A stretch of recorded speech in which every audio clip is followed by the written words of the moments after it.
Hello student, कैसे हैं आप लोग। आज का वीडियो रिएक्शन मैकेनिज़्म जो टॉपिक चल रहा है उसको कंटिन्यू कर रहा हूँ। हेलो एल्केन्स कल बनाऊँगा क्योंकि उसमें 8 लेक्चर हो गया, इसमें 6 या 7 या 8वां लेक्चर है। तो रिएक्शन मैकेनिज़्म में मैं मेसोमेरिक इफेक्ट पढ़ाया था आप लोगों को, इलेक्ट्रोमेरिक इफेक्ट पढ़ाया और पिछले वीडियो मैंने पढ़ाया। और इस वीडियो में जिसको टॉपिक समझ में नहीं आया होगा, जिसको वीडियो नहीं मिल रहा होगा, उसका लिंक मैं डिस्क्रिप्शन बॉक्स में प्रीवियस वीडियो का मैं डाल दूंगा रिएक्शन मैकेनिज़्म का, ठीक है। और आज के वीडियो में हम लोग जो टॉपिक शुरू कर रहे हैं बहुत ही महत्वपूर्ण टॉपिक है फॉर कंपटीशन, चाहे वह जेईई मेंस हो, चाहे वह नीट हो, चाहे वह बोर्ड का ही एग्ज़ाम क्यों ना हो, चाहे वह आईआईटी जेम का हो, चाहे व्हाटएवर जो भी एग्ज़ाम हो, वह टॉपिक आज हम लोग पढ़ेंगे जिसका नाम आप लोग जानते भी होंगे। उसका नाम है हाइपर कॉन्जुगेशन। हाइपर कॉन्जुगेशन क्या बोलते हैं उसको? हाइपर कॉन्जुगेशन, ठीक है।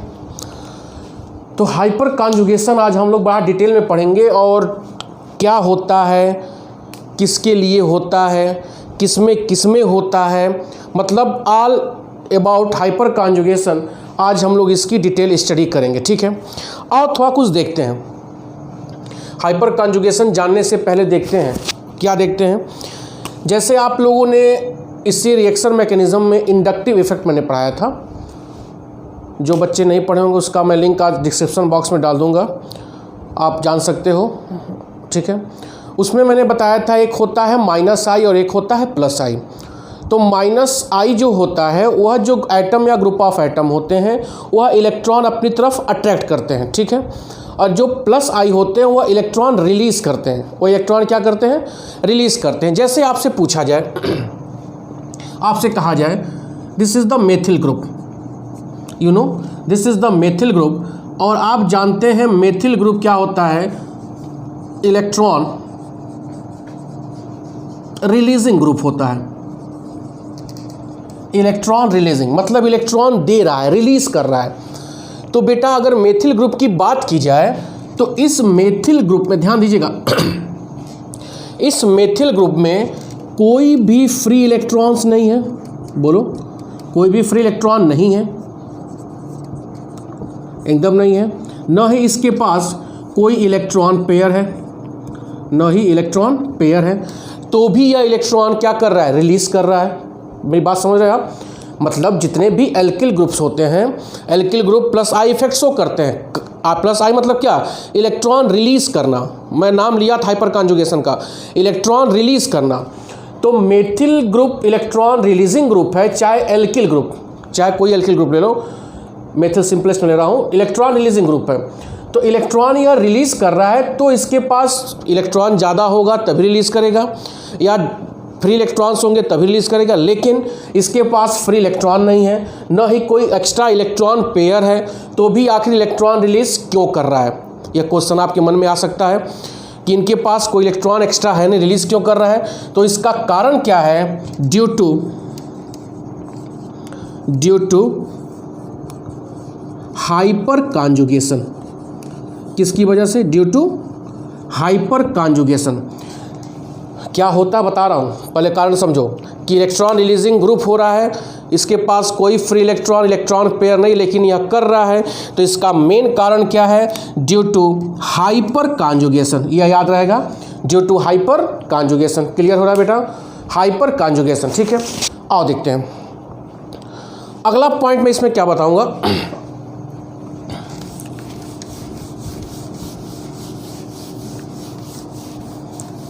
हाइपर कॉन्जुगेशन, ठीक है। हाइपर कॉन्जुगेशन में क्या करना है? अगला पॉइंट समझिएगा कि एल्किल ग्रुप में, पॉइंट लिख दे रहा हूं, alkyl group electron releasing group है। यहां मैं लिख दूंगा, आप नोट्स में लिख लीजिएगा। इसका कारण क्या है? Due to hyperconjugation. Due to hyperconjugation, ठीक है, समझो। अगला पॉइंट क्या हम कहना चाह रहे हैं कि हाइपर कॉन्जुगेशन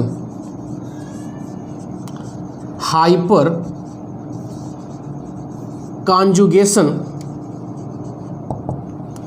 किसमें किसमें दिखाई देगा, कौन कौन से मॉलिक्यूल या कंपाउंड शो करते हैं। तो याद रखिएगा कि हाइपर कॉन्जुगेशन में कोई भी एल्किल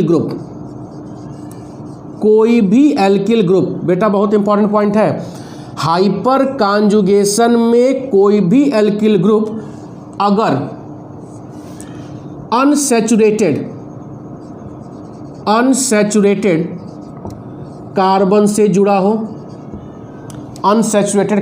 जुड़ा हो, या एल्किल ग्रुप कार्बोकेटायन से जुड़ा हो, या एल्किल ग्रुप फ्री रेडिकल से जुड़ा हो। यह सब मैं पढ़ाया नहीं हूँ। Unsaturated double triple bond, carbocation मतलब जिसके ऊपर पॉजिटिव कार्बन के ऊपर पॉजिटिव चार्ज हो, और फ्री रेडिकल मतलब जिसके ऊपर एक ऑड इलेक्ट्रॉन हो। ठीक है, ये सब आगे आएगा। मैं क्या कह रहा हूँ कि हाइपर कॉन्जुगेशन कौन शो करता है, तो हाइपर कॉन्जुगेशन वही कंपाउंड शो करेगा जिसमें एल्किल ग्रुप अनसैचुरेशन से जुड़ा हो, मतलब जहाँ पे डबल बॉन्ड हो, एल्किल ग्रुप कार्बोकेटायन से जुड़ा हो, या एल्किल ग्रुप किससे जुड़ा हो, फ्री रेडिकल से जुड़ा हो। तो ऐसे कंपाउंड क्या शो करते हैं, हाइपर कॉन्जुगेशन। क्लियर हो रहा है। जैसे एग्जांपल देखो, एग्जांपल एल्किल ग्रुप है, एक मिनट दूसरा देखो बता रहा हूं।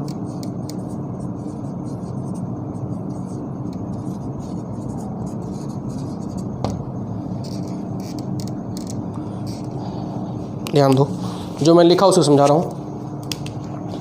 This is the alkyl group, red pen से लिख रहा हूं बेटा। This is the alkyl group and this alkyl group attach through unsaturation या अनसैचुरेटेड, मतलब जहाँ पे क्या है, डबल बॉन्ड हो, डबल बॉन्ड के जस्ट बगल में क्या हो, एल्किल ग्रुप पहचानने का तरीका है। ठीक है, फिर देखो यहाँ पर क्या है, एल्किल ग्रुप किससे जुड़ा है, डायरेक्टली किससे जुड़ा है, कार्बोकेटायन। इस कार्बन में पॉजिटिव चार्ज है, this is the carbocation. Clear हो रहा है, this is the carbocation.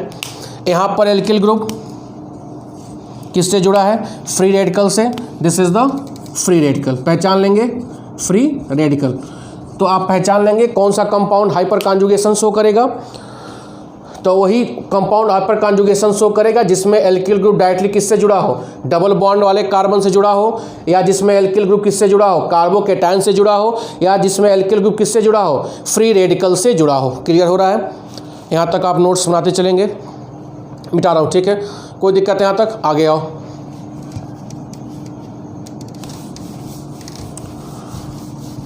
Hyper conjugation बहुत डिटेल में आज पढ़ा रहा हूँ, कोई किताब की आवश्यकता आपको नहीं पड़ेगी, हर सवाल आपको हो जाएगा।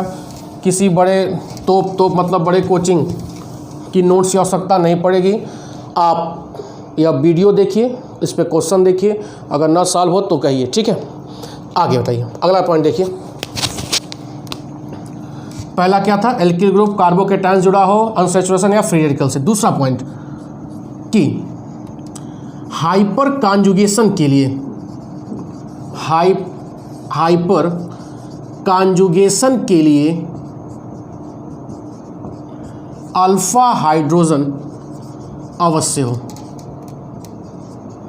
मतलब दूसरा जो कंडीशन है कि कौन हाइपर कॉन्जुगेशन शो करेगा, तो वही कंपाउंड हाइपर कॉन्जुगेशन शो करेगा जिसके पास अल्फा हाइड्रोजन हो। मैं बता रहा हूँ कैसे पहचानते हैं, जिसके पास अल्फा हाइड्रोजन हो।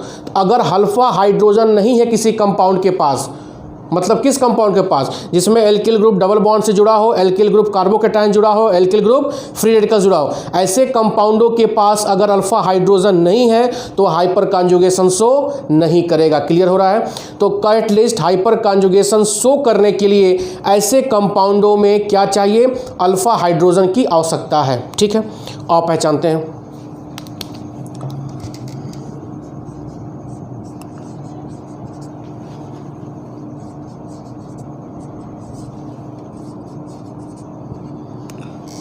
ठीक है, रेड पेन से लिख रहा हूँ।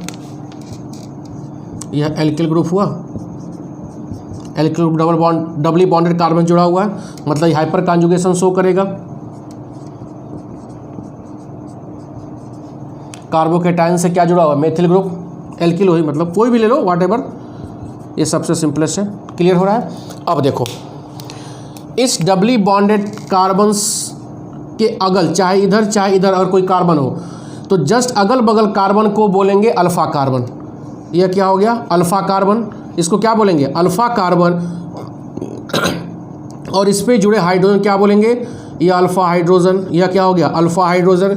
यह क्या हो गया, अल्फा हाइड्रोजन। कितना अल्फा हाइड्रोजन है, 3 अल्फा हाइड्रोजन। क्लियर हो रहा है, 3 अल्फा हाइड्रोजन। समझ में आ रहा है।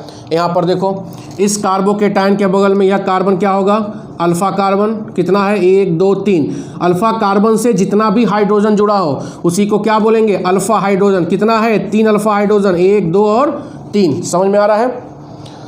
ठीक, यहाँ पर देखो free radical, alpha carbon, alpha hydrogen, alpha hydrogen, alpha hydrogen. कितना है, 3 अल्फा हाइड्रोजन। पहचान लेंगे हम। तो मतलब हाइपर कॉन्जुगेशन शो करने के लिए ऐसे कंपाउंडों में एटलीस्ट 1 अल्फा हाइड्रोजन हो, 1 से ज़्यादा हो, मतलब मिनिमम एक ना होगा, जिन्होंने मतलब होगा ना यार, 1 हो, 2 हो, 3 हो, 4 हो, 5 हो, बाद में देखेंगे। तो कम से कम हाइपर कॉन्जुगेशन के लिए कंडीशन दूसरा क्या है कि उसके पास अल्फा हाइड्रोजन अवश्य हो। तो अल्फा हाइड्रोजन बेटा होगा तभी हाइपर कॉन्जुगेशन शो करेगा। यहाँ तक कोई दिक्कत, आप इसको लिखते चले, मैं मिटा रहा हूँ एक एक धीरे धीरे मैं पढ़ा रहा हूँ आराम से, क्योंकि बड़ा महत्वपूर्ण टॉपिक है। ठीक है, मिटा रहा हूँ। बीएससी के बच्चे जो 3rd ईयर पास आउट, ये जेम में बहुत सवाल पूछता है, जेई मेंस में लिखने के लिए आता है। ठीक है, आगे देखो। अब ध्यान दो, जैसे कहा जाए, ये क्लियर हो गया। अब जैसे एग्जांपल देखो कैसे हाइपर कॉन्जुगेशन का स्ट्रक्चर बनाते हैं। जैसे मान लो H CH double bond CH2। अब पहले यह बताइए, इसमें आप सोच के बता सकते हैं कि क्या यह हाइपर कॉन्जुगेशन शो करेगा। आप कहेंगे यस सर शो करेगा। क्यों, क्योंकि this compound contain alpha hydrogen, this compound contain alpha hydrogen. इसमें होता क्या है कि यह बॉन्ड इस कार्बन पे शिफ्ट होगा, बोलो, यह बॉन्ड इस कार्बन पे शिफ्ट होगा, तो इस कार्बन पे नेगेटिव चार्ज आएगा और इस कार्बन पे क्या आएगा, पॉजिटिव चार्ज। इसकी पॉजिटिविटी को दूर करने के लिए यह बॉन्ड यहाँ पर क्या होगा, गिर जाएगा, या यह बॉन्ड यहाँ पे आ जाएगा।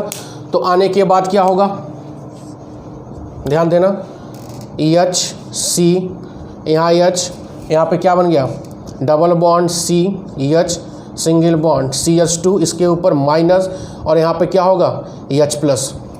यहाँ से यह बॉन्ड कहाँ पे आ गया, इन कार्बन के बीच में। क्लियर हो रहा है। तो यहाँ पे देखिए, यहाँ पे बॉन्ड डिसअपियर हो जा रहा है, यहाँ पे बॉन्ड डिसअपियर हो जा रहा है। तो यहाँ पे बॉन्ड डिसअपियर हो जा रहा है। तो यही कारण है कि हाइपर कॉन्जुगेशन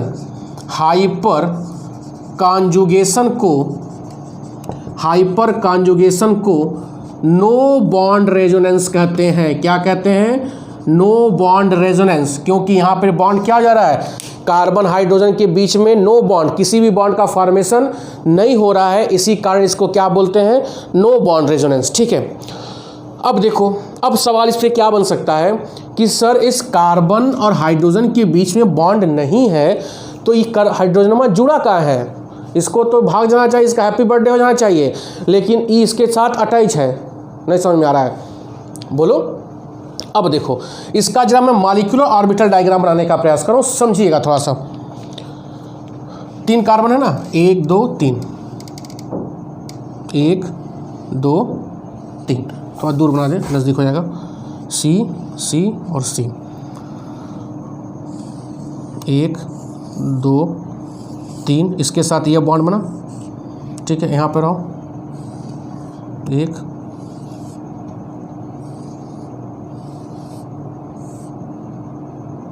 ये अच्छे से जोड़ो। ठीक है, ये कार्बन के पास 4 होता है ना, अरे 1 इलेक्ट्रॉन, 2 इलेक्ट्रॉन, 3 इलेक्ट्रॉन, इसके साथ चौथा हो गया, ये हाइड्रोजन जुड़ गया, यह हाइड्रोजन जुड़ गया, यह हाइड्रोजन जुड़ गया। ठीक है, समझो।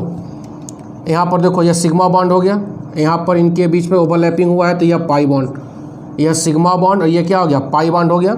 और यह 2 लोब होता है, तो इसको भी आप मान लो, लेकिन एक ही सिग्मा 1 पाई है, इसको बॉन्ड में समझ लीजिएगा। अब देखो हो क्या रहा है, समझो बात को पूरा समझो। यही स्ट्रक्चर में पूरा मॉलिक्यूल बनाया हूँ। हो इसमें क्या रहा है कि यह कार्बन इसका भी इलेक्ट्रॉन अपनी तरफ क्या कर रहा है, अट्रैक्ट कर रहा है। ध्यान समझिएगा, यह कार्बन इसका भी इलेक्ट्रॉन अपनी तरफ ले लिया, तो जब अपनी तरफ लेगा तो इस इलेक्ट्रॉन को मैं क्या करूँगा, गायब कर दूंगा। यह इलेक्ट्रॉन कहाँ पे आ गया, यहाँ पे आ गया। समझ में आ रहा है, यह वाला इलेक्ट्रॉन जब यहाँ पे ले लिया तो इस 2 इलेक्ट्रॉन इसमें आ गया, यह खाली हो गया, यह ऑर्बिटल क्या हो गया, खाली हो गया। हिंदी में लिख रहा हूँ खाली, समझ में आ रहा है। तो जब यहाँ पर यह खाली हो गया तो अब यह क्या करेगा, यह दोनों इलेक्ट्रॉन अपना इसको क्या करेगा, दे देगा। इसको क्या करेगा, दे देगा। समझ में आ रहा है, यह 2 इलेक्ट्रॉन अपना इसको क्या करेगा, दे देगा। तो जब बेटा दोनों इलेक्ट्रॉन इसको दे देगा तो अगला फिगर मैं आगे बना रहा हूँ, समझिए। सी, यह एच हो गया, यहाँ पर भी क्या हो गया, यह एच हो गया, यह दे दिया, मतलब यहाँ पे यह बॉन्ड बन गया सी, और यहाँ पर सी, यहाँ पर निगेटिव चार्ज होगा ना, यह 2 इलेक्ट्रॉन एक्स्ट्रा आ गए, निगेटिव चार्ज, और यहाँ पर एच और यहाँ पर एच, ठीक है। और यहाँ पर यह वाला इलेक्ट्रॉन गायब हो गया तो इसके बीच का बॉन्ड डिसअपीयर हो गया, तो इसके ऊपर क्या आ गया, पॉजिटिव चार्ज। अब देखो, तो जब बेटा बॉन्ड डिसअपीयर हुआ है तो इसके ऊपर पॉजिटिव क्रिएट हो गया है, लेकिन यहाँ पर क्या हो गई, इलेक्ट्रॉन की अधिकता हो गई, तो यहाँ पे पाई इलेक्ट्रॉन क्लाउड बन गया। क्या बन गया, पाई इलेक्ट्रॉन क्लाउड। और यह पॉजिटिव चार्ज हो गया और यह पाई इलेक्ट्रॉन क्लाउड हो गया, तो इस पाई इलेक्ट्रॉन क्लाउड से यह पॉजिटिव चार्ज क्या शो करेगा, अट्रैक्शन शो करेगा। यही कारण है कि कोई बॉन्ड न होने के बावजूद भी यह इससे क्या शो कर रहा है, अट्रैक्शन शो कर रहा है, और यह हाइड्रोजन गायब नहीं हो रहा है। नहीं समझ में आया, क्लियर हो रहा है। पहले इनके बीच में बॉन्ड था, यह बॉन्ड ब्रेक हुआ, यह ऑर्बिटल खाली हुआ, यह अपना 2 इलेक्ट्रॉन यहाँ पे दिया, इसको दे दिया, तो इनके बीच में बॉन्ड बना, इनके बीच में बॉन्ड बना, तो यह वाला बॉन्ड गैप हो गया, तो यह वाला बॉन्ड गैप हुआ तो इसके ऊपर क्या आ गया, H+ आ गया। तो बेटा जब H+ आ गया तो आप पूछ सकते हैं सर यहाँ पे बॉन्ड नहीं बना है तो इसको तो गैप हो जाना चाहिए। नहीं बेटा, यहाँ पे H+ है और यहाँ पे पाई इलेक्ट्रॉन क्लाउड है, तो इलेक्ट्रॉन हो गया, यहाँ पॉजिटिव हो गया, तो इनके बीच में क्या होगा, अट्रैक्शन फोर्स होगा, and due to this attraction force this H+ attract this carbon without bond. Is that clear, clear हो रहा है, बोलो। अगर नहीं क्लियर होगा तो आप कमेंट बॉक्स में पूछ सकते हो। मिटाऊं मैं इसको। अब देखो,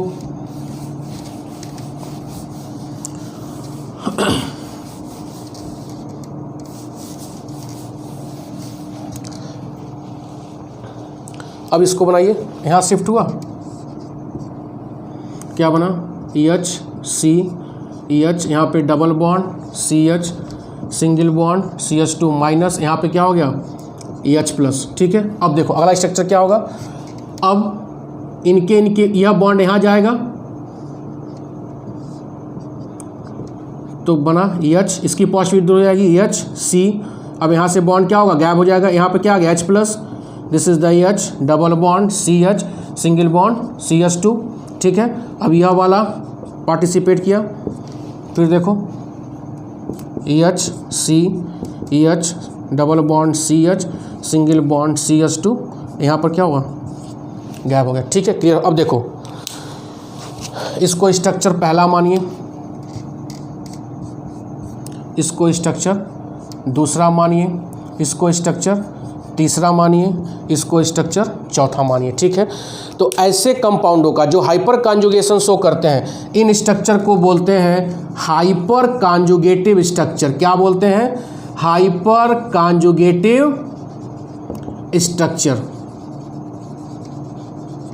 हाइपर कॉन्जुगेटिव स्ट्रक्चर। क्लियर हो रहा है। तो किसी भी ऐसे कंपाउंडों का जो हाइपर कॉन्जुगेशन शो करते हैं, उनका हाइपर कॉन्जुगेटिव स्ट्रक्चर कैसे निकाला जाता है, देखो एक फार्मूला है, नंबर ऑफ हाइपर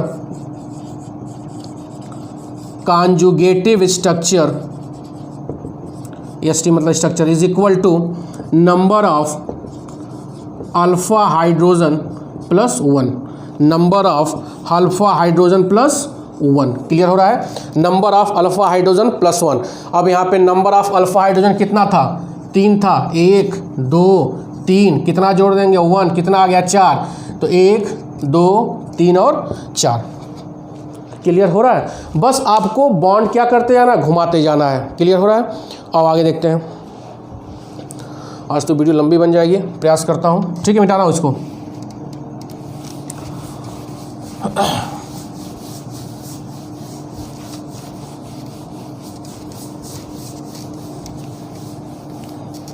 ठीक है, याद रखिए। दूसरा पॉइंट क्या बताना है कि number of hyperconjugative structure, number of hyperconjugative structure is directly proportional to stability. Stability, ठीक है, याद रखिएगा। जितना ज़्यादा किसी भी कंपाउंड का हाइपर कॉन्जुगेटिव स्ट्रक्चर होगा, वह कंपाउंड उतने ही ज़्यादा क्या होगा, स्टेबल होगा। यही सबसे इम्पॉर्टेंट पॉइंट है कि क्या, कि जितना ज़्यादा number of hyperconjugative structure होगा, वह उतने ही ज़्यादा क्या होगा, स्टेबल होगा। ठीक है, यह जितना भी मैं देख रहा हूँ बड़े बड़े लोग यह बता देते हैं, जो बहुत बड़े बड़े मास्टर होते हैं, हम उतने बड़े मास्टर नहीं हैं। तो जितना number of hyperconjugative structure होगा उतने ज़्यादा स्टेबिलिटी होगा। यह कोई नहीं बताता है कि आखिर का हाइपर कॉन्जुगेशन वास हो जाता है जो स्टेबिलिटियाँ बढ़ जाती है, कोई नहीं बताता है। मैं बता रहा हूँ, छोटा मास्टर हूँ। क्या एक चीज़ है, समझो, एक फार्मूला रामबाण समझिए या ब्रह्मास्त्र समझिए, ब्रह्मास्त्र समझिए। क्या, stability is inversely proportional to amount of charge. Amount of charge, यह आपको याद रखना है। यह ऐसा क्यों होता है मैं बता रहा हूं। अगर ये नहीं जानेंगे तो भी क्वेश्चंस आपसे हो जाएंगे। क्वेश्चंस मैं करा रहा हूं। क्या है कि जितना ज़्यादा हाइपर कॉन्जुगेटिव स्ट्रक्चर होगा, वह कंपाउंड या मॉलिक्यूल उतने, या वह कार्बोकेटायन उतने ज़्यादा क्या होगा, स्टेबल होगा। यह सब कोई बताता है, लेकिन यह कोई नहीं बताता है कि ऐसा क्या इसमें हो जाता है कि क्यों हाइपर कॉन्जुगेटिव स्ट्रक्चर ज़्यादा हो गया तो स्टेबिलिटियाँ क्यों ज़्यादा बढ़ जाएगी। समझ में आ रहा है? तो एक चीज़ याद रखिएगा, stability is inversely proportional to amount of charge. ठीक है, इसको लिखते चल रहे हो ना, मिटा रहा हूँ मैं, इस पे आ रहा हूँ मैं, क्यों ऐसा होता है।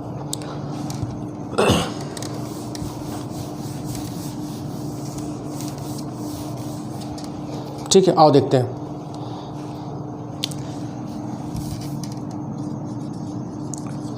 कार्बोकेटायन की बात करते हैं। ये पढ़ाया नहीं हूँ मैं, ये भी आएगा आगे।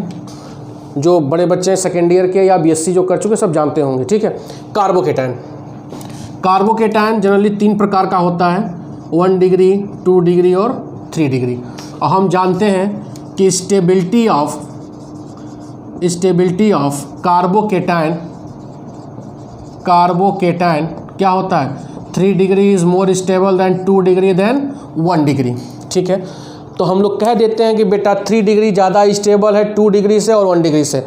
यह सब कोई बताता है, मैं भी बताता हूँ। ठीक है, कारण बच्चा पूछता है, कारण बताया जाता है क्यों, क्योंकि यहाँ पे number of hyperconjugative structure क्या होगा, ज़्यादा होगा, यहाँ पर कम होगा, यहाँ पे और कम होगा। और फिर मैंने बताया कि जितना ज़्यादा नंबर हाइपर कॉन्जुगेटिव स्ट्रक्चर होगा, स्टेबिलिटी उतनी ही क्या होगी, ज़्यादा होगी। ठीक है, अब समझो 1 डिग्री कार्बोकेटायन की बात मैं कर रहा हूं।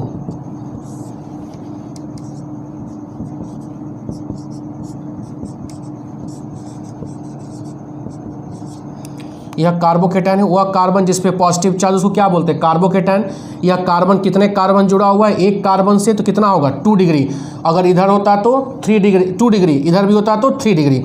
1 डिग्री की बात कर रहे हैं और इसका हाइपर कॉन्जुगेटिव स्ट्रक्चर ड्रॉ कर रहे हैं। यहाँ पॉजिटिव चार्ज है, इलेक्ट्रॉन कमी है, यह बॉन्ड यहाँ शिफ्ट हुआ, यह बॉन्ड यहाँ शिफ्ट हुआ, आगे बढ़ाओ।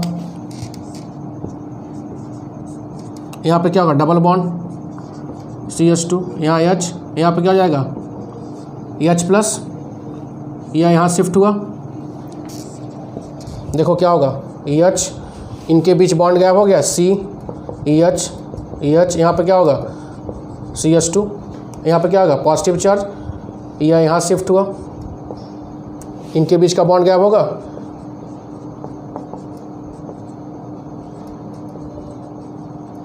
क्लियर हो रहा है? तो कितना बन रहा है?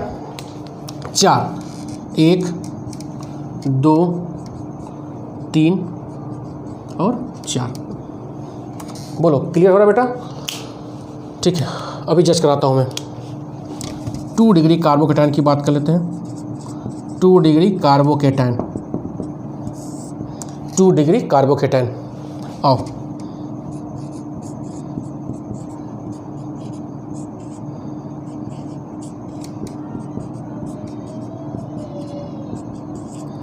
ठीक है, यह कार्बोकेटाइन हो गया। 2 कार्बन जुड़ा है, ये भी अल्फा होगा, यह भी अल्फा होगा, तो मतलब ये भी हाइपर कॉन्जुगेशन शो करेगा। आओ करते हैं, यही समझ लो। यहाँ कितना था? 1 2 3, 3 हाइड्रोजन था, 3 अल्फा हाइड्रोजन, अब प्लस 1 जोड़ दें कितना होगा? 4 बन रहा था, तो 1 2 3 4 बन गया हाइपर कॉन्जुगेटिव स्ट्रक्चर बना। यहाँ पर कितना है? 1 अल्फा और 2 अल्फा, 2 अल्फा है, कितना अल्फा हाइड्रोजन है? 1 अल्फा हाइड्रोजन ये है, 2 3 4 5 और 6, तो इसमें कितना है? 6 अल्फा हाइड्रोजन प्लस 1 करेंगे कितना हो जाएगा? 7। कितना बनेगा? 7 हाइपर कॉन्जुगेटिव स्ट्रक्चर। कितना बनेगा? 7 हाइपर कॉन्जुगेटिव स्ट्रक्चर। फिर आओ देखते हैं 3 डिग्री कार्बोकेटाइन। 3 डिग्री कार्बोकेटाइन बना देते हैं। CH C plus C EH यहाँ पर C, ठीक है। यहाँ कितना अल्फा कार्बन है? 1 2 3 अल्फा, ठीक है। इस पे कितना है? 3 अल्फा हाइड्रोजन, यहाँ पे 3 अल्फा, यहाँ पर कितना है? 3 अल्फा, तो 3 3 6 3 9, 9 1 10, कितना बनेगा? 10 हाइपर कॉन्जुगेटिव स्ट्रक्चर। यहाँ तक क्लियर हो रहा है? तो पहले वाले 1 डिग्री में 4, 2 डिग्री में 7 और 3 डिग्री में 10, समझो। अब देखो 1 डिग्री में जो पॉजिटिव चार्ज था इस कार्बन पे आया, इस कार्बन पे है, हाइपर कॉन्जुगेशन की वजह से यहाँ आया, फिर यहाँ आया, फिर यहाँ पे आया, ठीक है। तो आप देखिए कि जो यह पॉजिटिव चार्ज था हाइपर कॉन्जुगेशन की वजह से वह 4 स्ट्रक्चर, पहले कार्बन पे था, फिर हाइड्रोजन पे गया, फिर इस हाइड्रोजन पे गया, फिर इस हाइड्रोजन पे गया, तो वह 4 स्ट्रक्चर पर धीरे धीरे डिस्ट्रीब्यूट हो रहा है। धीरे धीरे क्या हो रहा है? डिस्ट्रीब्यूट हो रहा है। नहीं बात समझ में आ रहा है? जैसे मानो एक रसगुल्ला है, उसको 4 लोगों में बांटा जाए तो कम कम पड़ेगा, ठीक है। उसी रसगुल्ले को अगर 7 लोगों में बांटा जाए तो और कम कम होगा। उसी रसगुल्ले को अगर 10 लोगों में बांटा जाए और कम कम मिलेगा। नहीं बात समझ में आ रहा है? अगर बेटा एक रसगुल्ला है और उसको 4 लोगों में बांटोगे तो थोड़ा बड़ा टुकड़ा टुकड़ा मिलेगा। नहीं समझ में आ रहा है? जैसे ये लाल मोहन है, इसको तुम 4 टुकड़े में बांटोगे तो 1 टुकड़ा, 2 टुकड़ा, 3 टुकड़ा, 4 टुकड़े मिलेगा। इसी लाल मोहन को आप 7 पार्ट में बांटोगे, 1 2 3 4 5 6, 1 2 3 4 5 6 7 पार्ट में बांटोगे तो ये टुकड़े का जो अमाउंट था वह कम हो गया। इसी को अगर तुम 10 में बांटोगे तो और कम होगा। नहीं समझ में आ रहा है? कहने का तात्पर्य क्या है कि 1 डिग्री कार्बोकेटाइन में जो पॉजिटिव चार्ज का अमाउंट था वह 4 लोगों में डिस्ट्रीब्यूट हो रहा है। 2nd डिग्री में 7 लोगों पर स्प्रेड फैल रहा है और 3 डिग्री में 10 लोगों पे स्प्रेड फैल रहा है। तो जितना ज़्यादा लोगों पे फैलेगा उस पॉजिटिव चार्ज का अमाउंट उतने ही कम होगा, और जब चार्ज का अमाउंट कम होगा तो मैंने बताया है कि stability is inversely proportional to charge. जब चार्ज का अमाउंट कम होगा तो वह मोर स्टेबल होगा। नहीं समझ में आया? बोलो। मैंने बेटा क्या बताया है कि stability is inversely proportional to charge. Charge होता है ना, यहाँ पॉजिटिव चार्ज जो था वह 4 लोगों पे बट रहा है, 4 स्ट्रक्चर मतलब 4 लोगों पे स्प्रेड फैल रहा है, ठीक है। यहाँ पर 7 लोगों पे, ज़्यादा लोगों पे फैल रहा है, तो ज़्यादा लोगों पे फैलने मतलब उसका अमाउंट कम होता जाएगा। यहाँ पे 10 लोगों पे फैल रहा है तो अमाउंट और कम हो गया, तो यहाँ पे चार्ज का अमाउंट बहुत कम हो रहा है, और जब चार्ज का अमाउंट बहुत कम होगा तो स्टेबिलिटी क्या होगी? ज़्यादा होगी। यही कारण है कि 3 degree carbocation is more stable than 2 degree than 1 degree. Clear हो रहा है? अभी हाइपर कॉन्जुगेशन मेरा समाप्त नहीं हुआ है, टू बी कंटिन्यूड। कल मैं फिर इसको आगे बढ़ाऊंगा, डिटेल पढ़ाऊंगा, डिटेल तरीका और डिटेल बताऊंगा, फ्री रेडिकल्स, ठीक है। कुछ सवाल कराऊंगा न्यूमेरिकल, कुछ इस पर एग्जाम्पल्स होंगे। बहुत बहुत धन्यवाद। जाने से पहले MP सिंह केमिस्ट्री चैनल को सब्सक्राइब करिए, लाइक करिए, शेयर करिए। बहुत बहुत धन्यवाद। Thank you.